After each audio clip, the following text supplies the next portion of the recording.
ಚಿತ್ರದುರ್ಗ ತಾಲೂಕಿನ ಭರಮಸಾಗರದಲ್ಲಿ ನಡೆಯುತ್ತಿರುವ ತರಳುಬಾಳು ಹುಣ್ಣಿಮೆ ಮಹೋತ್ಸವದಲ್ಲಿ ಜಗಳೂರು ವಿಧಾನಸಭಾ ಕ್ಷೇತ್ರದ ಶಾಸಕರಾದ ಚಿಕ್ಕಮ್ಮನಟ್ಟಿ ಬಿ ದೇವೇಂದ್ರಪ್ಪನವರು ಮಾತನಾಡಿ, ನಾನು ಮಾನ ಮರ್ಯಾದೆ ನಾಚಿಕೆ ಬಿಟ್ಟ ದಿನವೇ ನನ್ನ ಶಾಸಕ ಸ್ಥಾನಕ್ಕೆ ರಾಜೀನಾಮೆ ನೀಡುವುದಾಗಿ ಘೋಷಿಸಿದ್ದಾರೆ. ಶಾಸಕರು ಮತ್ತೇನನ್ನು ಮಾತನಾಡಿದ್ದಾರೆ ಎಂಬುದನ್ನು ವಿಡಿಯೋದಲ್ಲಿ ನೋಡೋಣ ಬನ್ನಿ. ಕಲ್ಯಾಣದಣ್ಣ ನೀ ಬಾರು ಬಸವಣ್ಣ, ಕಲ್ಯಾಣದಣ್ಣ ನೀ ಬಾರು ಬಸವಣ್ಣ, ನೀ ಬರದಿರಲು ಜಗಕ್ಕೆಲ್ಲ ಹಳಿಗಾಲವಣ್ಣ, ಕಲ್ಯಾಣದಣ್ಣ ನೀ ಬಾರು ಬಸವಣ್ಣ. 12ನೇ ಶತಮಾನದಲ್ಲಿ ಕಲ್ಯಾಣದ ಕೆಲಸ ಮಾಡೋದಕ್ಕೆ ಬಸವಣ್ಣ, ಬಸವಾದಿ, ಶಿವಶರಣರಿದ್ದರೆ ಇವತ್ತಿನ ಕಾಲಘಟ್ಟದಲ್ಲಿ ಇಂಥ ಒಂದು ನಮ್ಮೆಲ್ಲರ ಕಲ್ಯಾಣದ ಕೆಲಸವನ್ನು ಮಾಡೋದಕ್ಕೆ ನಿಮ್ಮೆಲ್ಲರ ಪರಮ ಪೂಜ್ಯರು ಇದ್ದಾರೆ.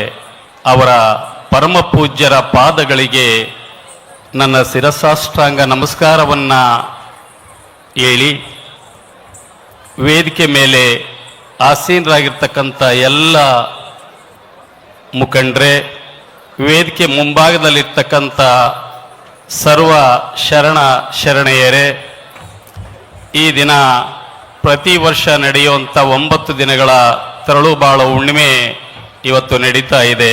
ಇವತ್ತು 3ನೇ ದಿನ. ಈ ಒಂದು ಕಾರ್ಯಕ್ರಮದಲ್ಲಿ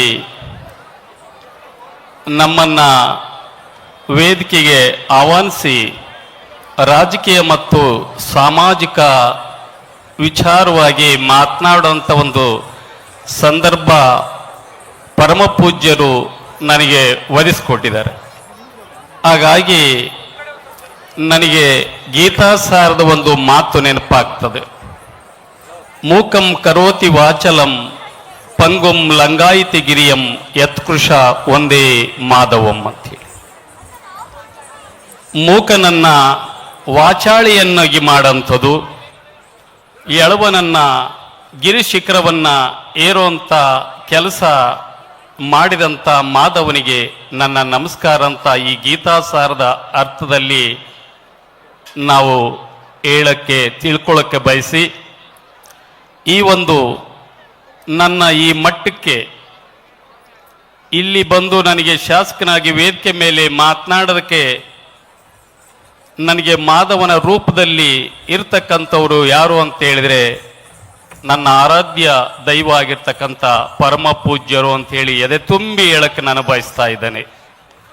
ಯಾಕಂತ ಹೇಳಿದರೆ, ವೇದಿಕೆಯಲ್ಲಿ ಮಾತನಾಡಬೇಕಾದ್ರೆ ನಮ್ಮ ತಮ್ಮಣ್ಣವರಿರ್ಬೋದು, ಪ್ರಕಾಶ್ ಕೋಳಿವಾಡ ಇರ್ಬೋದು, ಅವ್ರು ಹೇಳ್ತಾ ಇದ್ರು, ಇವತ್ತು ನಾನು ಶಾಸಕನಾಗಿ ಇಲ್ಲಿ ಬಂದಿದ್ದೀನಿ ಅಂತ ಹೇಳಿದರೆ ನಾವು ಯಾರು ದೊಡ್ಡ ಉದ್ಯಮಿಗಳಲ್ಲ, ದೊಡ್ಡ ಶ್ರೀಮಂತರು ಅಲ್ಲ, ಕೇವಲ ಒಬ್ಬ ರೈತರ ಮಕ್ಕಳು, ವ್ಯವಸಾಯಗಾರರ ಮಕ್ಕಳು ಅಂಥೇಳಿ ನಾನು ಹೇಳಕ್ಕೆ ಬಯಸ್ತಾ ಇದ್ದೀನಿ.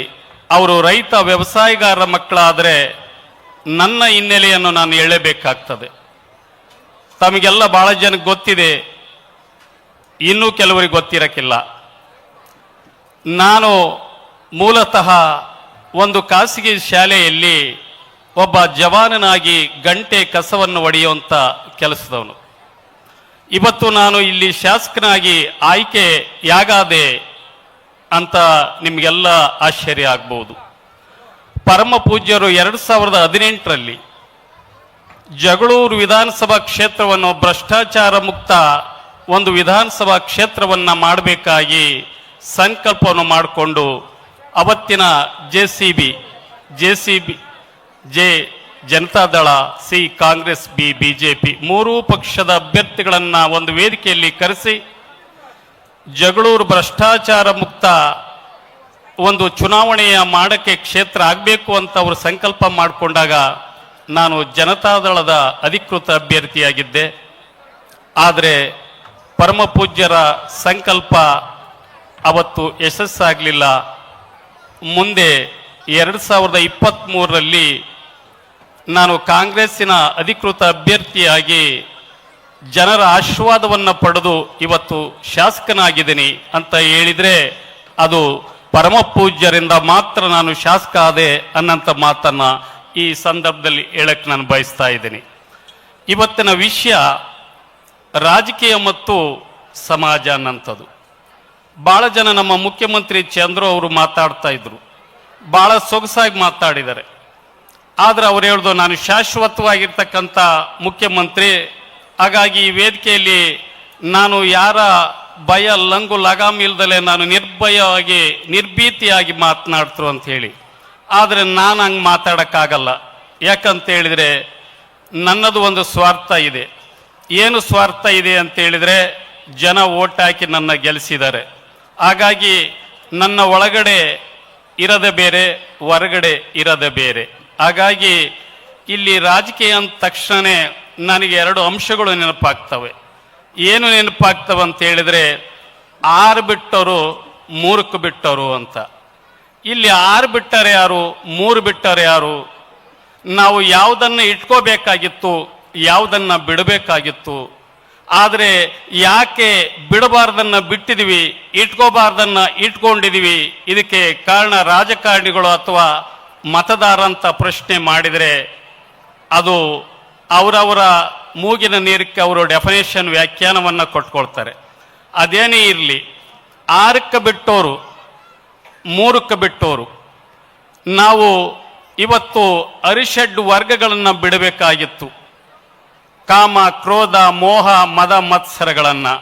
ಆದರೆ ಅವನ್ನ ನಾವು ಬಿಟ್ಟಿಲ್ಲ, ಅವನ್ನ ಇಟ್ಕೊಂಡಿದ್ವಿ. 3 ಇಟ್ಕೋಬೇಕಾಗಿತ್ತು, ಮಾನ ಮರ್ಯಾದೆ ನಾಚಿಕೆ. ಆದರೆ ಅವನ್ನ ಇಟ್ಕೋಬೇಕಾದವನು ಬಿಡಬೇಕಾದವನು ಇಟ್ಕೊಂಡಿದ್ವಿ. ಅದಕ್ಕೆ ಯಾರು ಕಾರಣ ಅನ್ನಂಥದ್ದು ಅದಕ್ಕೆ ಅವರವರೇ ಪ್ರಶ್ನೆಗಳು ಹಾಕ್ಕೊಳ್ಳಿ. ಆದರೆ ಒಂದನ್ನು ನಾನು ಈ ವೇದಿಕೆ ಮುಖಾಂತರ ಪರಮ ಪೂಜ್ಯರ ಸನ್ನಿಧಿಯಲ್ಲಿ ಹೇಳಕ್ಕೆ ಬಯಸ್ತಾ ಇದ್ದೀನಿ. ನಾನು ರಾಜಕೀಯಕ್ಕೆ ಬರೋದಕ್ಕಿಂತ ಮುಂಚೆ ನಾನು 3 ಇಟ್ಕೊಂಡಿದ್ದೆ, 6 ಬಿಟ್ಟಿದ್ದೆ.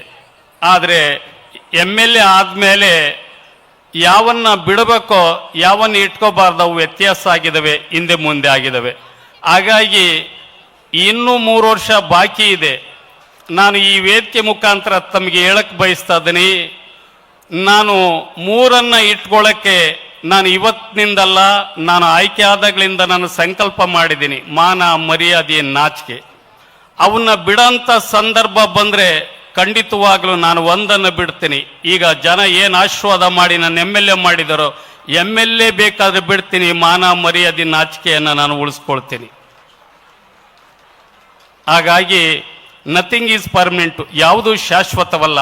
ಹಾಗಾಗಿ ನಾನೇನು ಕನಸಿನಲ್ಲಿ ಮನಸ್ಸಿನಲ್ಲೂ ನಂಬಿದನಲ್ಲ, ನಾನು ಮುಂದೊಂದು ದಿನ ರಾಜಕಾರಣಿ ಆಗ್ತೀನಿ ಅಂತೇಳಿ. ಹಾಗಾಗಿ ಇವತ್ತು ಪರಮ ಪೂಜ್ಯರ ನಾನು ಒಬ್ಬ ಶಿಷ್ಯನಾಗಿ ಅವರ ಒಂದು ಮಾರ್ಗದರ್ಶನದಲ್ಲಿ ದುರ್ಗಸಿಂಹನ ಪಂಚತಂತ್ರದ 2 ಗಿಳಿಗಳ ಕಥೆಯಲ್ಲಿ ಆಶ್ರಮದ ಒಂದು ಗಿಳಿಯಾಗಿ ನಾನು ಇವತ್ತು ಸಮಾಜದಲ್ಲಿ ನನ್ನ ಕೈಲಾದ ಸೇವೆಯನ್ನು ನಾನು ಮಾಡ್ತಾ ಇದ್ದೀನಿ. ಅದನ್ನು ಇವತ್ತು ಬಹುತೇಕ ರಾಜ್ಯದಲ್ಲಿ ನನ್ನ ಗಮನಿಸಿದ್ದಾರೆ. ನಾನು ಪ್ರತಿ ತಿಂಗಳಿಗೆ 1 ಸಾರಿ ನಾನು ಪೌರ ಕಾರ್ಮಿಕರ ಜೊತೆಗೆ ಭಾನುವಾರದ ದಿನ ನಾನು ಕಸ ಹೊಡೆಯಕ್ಕೆ ಹೋಗ್ತೀನಿ.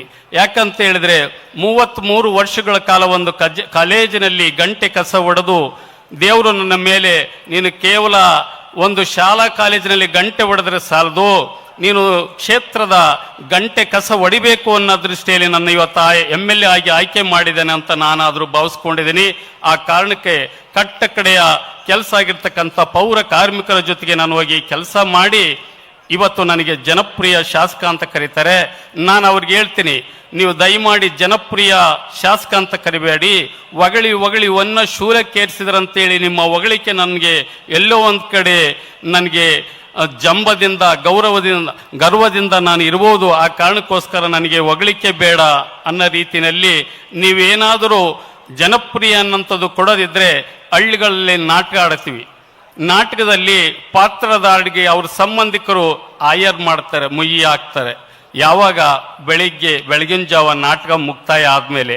ಅದಕ್ಕೆ ನಾನು ನನ್ನ ಕ್ಷೇತ್ರದ ಜನಕ್ಕೆ ಹೇಳ್ತೀನಿ, ನೀವು ನನಗೆ ಜನಪ್ರಿಯ ಅನ್ನೋಂಥದ್ದು ಏನಾದರೂ ಕೊಡೋದಿದ್ರೆ 5 ವರ್ಷದ ನಂತರ ನೀವು ನಾನಾಗಿ ಚೆನ್ನಾಗಿ ನಾಟಕ ಪ್ರದರ್ಶನ ಮಾಡಿದರೆ, MLA ಅನ್ನತಕ್ಕಂಥ ನಾಟಕ ಪ್ರದರ್ಶನ ಮಾಡಿದರೆ ನೀವು ಖಂಡಿತವಾಗ್ಲೂ ನನಗೆ ಇದ್ರೆ ತ್ರಿವಿಧ ದಾಸೋಹವನ್ನು ಕೊಡ್ತಕ್ಕಂಥ ಮಠಗಳು.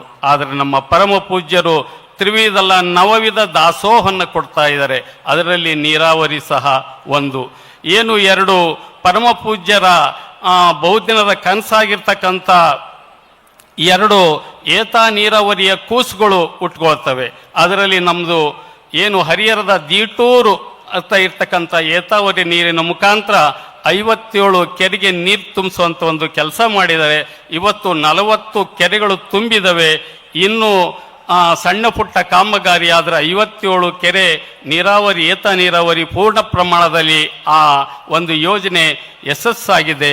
ಪರಮ ಪೂಜ್ಯರು ಸುಮಾರು 30ರಿಂದ 40 ಕೆರೆಗೆ ಬಾಗಿನ ಬಿಡೋದ್ರ ಮುಖಾಂತರ ಜನರ ಒಂದು ಸಂತೋಷದಲ್ಲಿ ಭಾಗಿಯಾಗಿದ್ದಾರೆ. ಹಾಗಾಗಿ ಇವತ್ತು ಜಗಳೂರು ಅಂದ ತಕ್ಷಣವೇ ನಮಗೆ ಹೆಣ್ಣು ಕೊಡುತ್ತಾ ಇದ್ದಲ್ಲ. ಯಾಕಂದರೆ ಜಗಳೂರು ಸುಮಾರು 70-80 ವರ್ಷದಿಂದ ಮಳೆ ಇಲ್ದಲೆ ಬರಗಾಲದಿಂದ ಕುಡಿಯಕ್ಕೆ ನೀರಿಲ್ದಂಥ ಒಂದು ಇವತ್ತು ತಾಲೂಕು ನೀರಿನಿಂದ ತುಂಬಿ ತುಳ್ಕುವಂಥ ಕೆಲಸ ಆಗಿದೆ. ಆ ನಿಟ್ಟಿನಲ್ಲಿ ಪರಮ ಪೂಜ್ಯರಿಗೆ ನಾನು ನನ್ನ ಕ್ಷೇತ್ರದ ಪರವಾಗಿ ದೀಟೂರ್ ಏತ ನೀರಾವರಿಯ ಒಂದು ಎಲ್ಲ ಕಾಮಗಾರಿ ಆಗಿರೋದಕ್ಕೆ ನಾನು ಪರಮ ಪೂಜ್ಯರಿಗೆ ಶಿರಸಾಷ್ಟಾಂಗ ನಮಸ್ಕಾರವನ್ನು ಕ್ಷೇತ್ರದ ಜನತೆಯ ಪರವಾಗಿ ನಾನು ಹೇಳಕ್ಕೆ ಬಯಸ್ತಾ ಇದ್ದೀನಿ. ಮೊನ್ನೆ ತಾನೇ ನಮ್ಮ ಜಗಳೂರಿನ ಒಂದು ಜಿಲ್ಲಾ ಕನ್ನಡ ಸಾಹಿತ್ಯ ಸಮ್ಮೇಳನ ನಡೆದಂಥ ಸಂದರ್ಭದಲ್ಲಿ 3ನೇ ದಿನ ಜಗಳೂರು ಜಲೋತ್ಸವ ಅಂತ ಹೇಳಿ ಒಂದು ಕಾರ್ಯಕ್ರಮವನ್ನು ನಾವು ಮಾಡಿದ್ವಿ. ಅದರಲ್ಲಿ ಜಗಳೂರಿನಲ್ಲಿ ಆ ಒಂದು ಜಲೋತ್ಸವ ಕಾರ್ಯಕ್ರಮದಲ್ಲಿ 16,000 ಜನ ಸೇರಿ ಆ ಒಂದು ಜಲೋತ್ಸವದಲ್ಲಿ ಮಿಂದೆದ್ದದ್ದು ನನಗೆ ಎಲ್ಲಿಲ್ಲ ಸಂತೋಷ. ಪರಮ ಪೂಜ್ಯರು ನಮ್ಮ ಕ್ಷೇತ್ರದ ಮೇಲೆ ಅವರ ಆಶೀರ್ವಾದ ಇವತ್ತು ಆ ಮಟ್ಟಕ್ಕೆ ತಂದಿದೆ ಅಂತ ಹೇಳಕ್ಕೆ ಬಯಸ್ತಾ ಇದ್ದೀನಿ.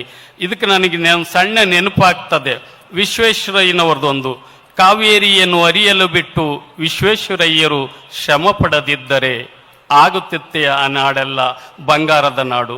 ಅದೇ ರೀತಿ ನನ್ನ ತುಂಗಭದ್ರೆಯನ್ನು ಅರಿಯಲು ಬಿಟ್ಟು ಪರಮ ಪೂಜ್ಯರು ಶ್ರಮ ಪಡದಿದ್ದರೆ ಆಗುತ್ತಿತ್ತೆ ಜಗಳೂರಿನ ಬರದ ನಾಡು ಬಂಗಾರದ ನಾಡು ಅನ್ನೋ ಮಾತನ್ನ ಹೇಳಕ್ಕೆ ಬಯಸಿ ನಿಜವಾಗ್ಲೂ ಇವತ್ತು ನನಗೆ ಬಹಳ ಸಂತೋಷ ಆಗ್ತಾ ಇದೆ.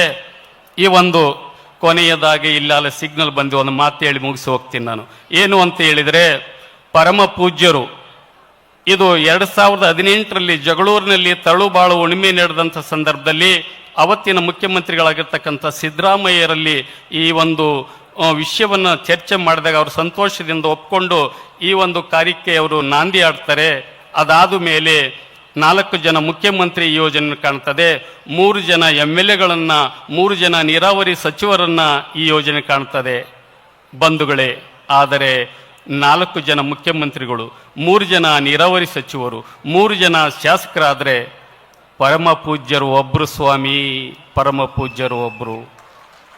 ಪರಮ ಪೂಜ್ಯರ ಒಂದು ಇಚ್ಛಾಶಕ್ತಿಯಿಂದ ಈ ಕಾಮಗಾರಿ ಪೂರ್ಣ ಆಗಿದೆ. ಇಂಥ ಪರಮ ಪೂಜ್ಯರಿಗೆ ನಾನು ನನ್ನ ಕ್ಷೇತ್ರದ ಪರವಾಗಿ, ನನ್ನ ವೈಯಕ್ತಿಕವಾಗಿ ಈ 2 ಅವಳಿ ಕೂಸುಗಳ ಪರವಾಗಿ ನಮಸ್ಕಾರವನ್ನು ಹೇಳಿ, ಇಂಥ ಒಂದು ತುಂಬಿದ ಸಭೆಯಲ್ಲಿ ಈ ತಳುಬಾಳು ಹುಣ್ಣಿಮೆಯಲ್ಲಿ ಏನೈತಂತ ಕೇಳಬೇಡ್ರಿ, ಏನಿಲ್ಲ ಅಂತ ಕೇಳಿ ಇದರಿಂದ ಉಪಯೋಗವನ್ನು ನೀವೆಲ್ಲ ಪಡ್ಕೋಬೇಕು ಅಂತೇಳಿ ನನಗೆ ಪರಮ ಪೂಜ್ಯರಿಗೆ ಶ್ರೀಮಠಕ್ಕೆ ಈ ಪರಂಪರೆಗೆ ನನ್ನ ಅನಂತ ಕೋಟಿ ನಮಸ್ಕಾರಗಳನ್ನ ಹೇಳಿ ನಾನು ಮಾತನ್ನು ಮುಗಿಸ್ತೀನಿ. ಎಲ್ರಿಗೂ ನಮಸ್ಕಾರ. ತಳುಬಾಳು ನಿಧಿ ಸಂಗ್ರಹಕ್ಕೆ 26,194 ರೂಗಳು ಸಂಗ್ರಹವಾಗಿರುತ್ತೆ. ನಮ್ಮ ನಿಧಿಗೆ ಸಂಗ್ರಹವನ್ನ ನೀಡಿರುವಂತಹ ಹಣದ ಸಹಾಯವನ್ನ ಮಾಡಿರುವಂತಹ ಎಲ್ಲ ಸದ್ಭಕ್ತರಿಗೂ ಸಹ ತುಂಬು ಹೃದಯದ